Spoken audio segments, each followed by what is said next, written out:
South Africa is back on the world stage, but the real story starts now. Today we're unpacking what Bafana Bafana's World Cup return actually means for the country, how our national parks just pulled off a record-breaking year, and while Moody says that our economy is finally showing faint signs of life. Plus, in the Wildcard, the wildlife corridor keeping Africa's wildest freedom alive. My friends, if you are enjoying the show, be sure to like and subscribe. And now, without further ado, let's get into it.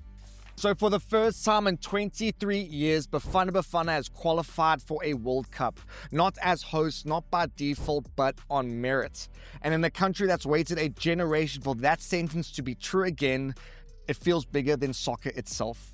So here's what you need to know. The 2026 FIFA World Cup kicks off on June 11th next year, hosted across the US, Canada, and Mexico. It will be the largest tournament ever staged. We're talking 48 nations instead of the usual 32, with 104 matches, with the format stretching from Los Angeles to Mexico City.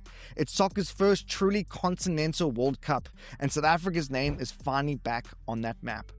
So Africa now has 9 qualifying spots, up from 5, meaning that South Africa joins the likes of Egypt, Ghana, and Nigeria in what's been called the strongest African contingent in history. The group stage draw takes place in December, when we'll learn where Bafana Bafana land, and whether they'll open in the heat of Texas, in the thin air of Denver, or in the chaos of Mexico City. But now, however they're drawn, this qualification isn't just about sports, it's about reclaiming belief, because after years of near misses and missed penalties, South Africa is officially back in the world's biggest game. South Africa's national parks have just had their richest year on record, but not everything is as it seems. You see, most of us have heard about SANParks, the organization which oversees 21 national parks across the country, from Kruger to Table Mountain to the Tsitsikamma coast, and it pulled in a record 4.1 billion rand last year.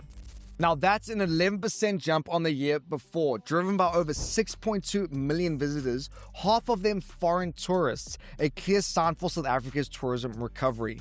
The CEO says that the goal now is full financial independence from government funding, proving that conservation can pay its own way. But now, in saying that, the picture isn't flawless. In some parks like Table Mountain, locals say that maintenance and safety aren't keeping pace with the money coming in, with deteriorating trails, rising crime, and aging infrastructure sparking public petitions for more reinvestments. I mean, even volunteers have stepped in to help maintain some of the sections themselves.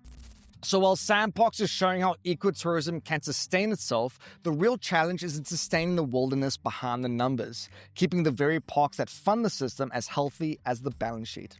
So one of the world's biggest credit rating agencies, Moody's, says that South Africa's economy is finally showing faint signs of life, forecasting growth to double next year from 0.8% in 2025 to 1.6% in 2026.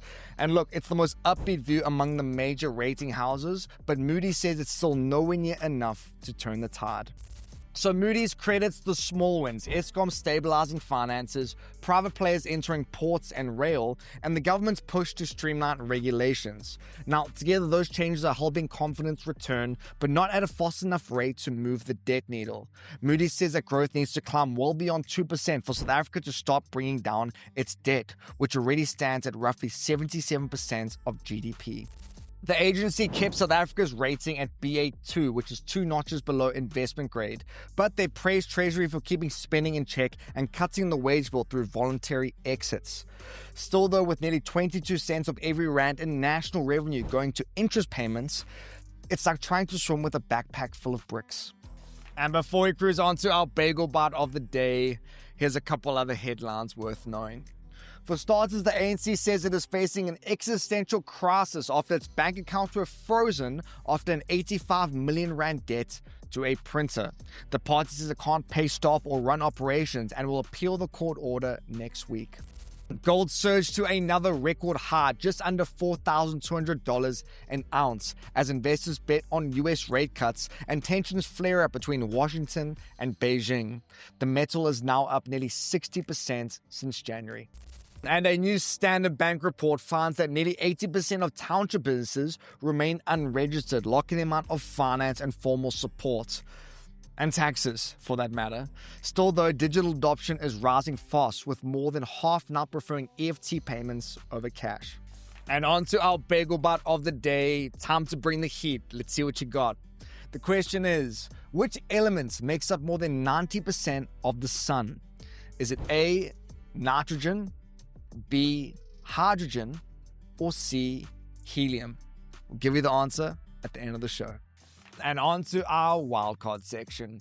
There's a highway in Africa with no toll gates and no end, just elephants, lions, and buffalo moving freely through 5 countries as if maps don't exist. Those countries are Botswana, Namibia, Angola, Zambia, and Zimbabwe, together forming the Okavango-Zambezi Transfrontier Conservation Area, or CASA, reportedly the biggest conservation landscape on Earth.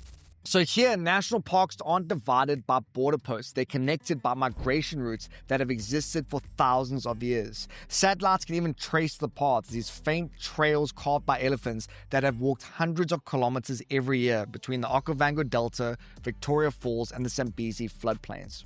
And so this isn't just about keeping wildlife alive, it's about keeping freedom alive.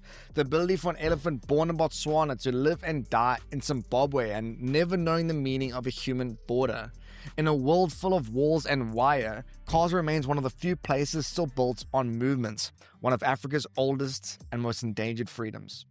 And as for that Bagel Bite, the answer is hydrogen by a landslide. Over 90% of the sun's atoms are hydrogen, with most of the rest helium. It's the same element that powers the stars and now in some cases even powers electric cars.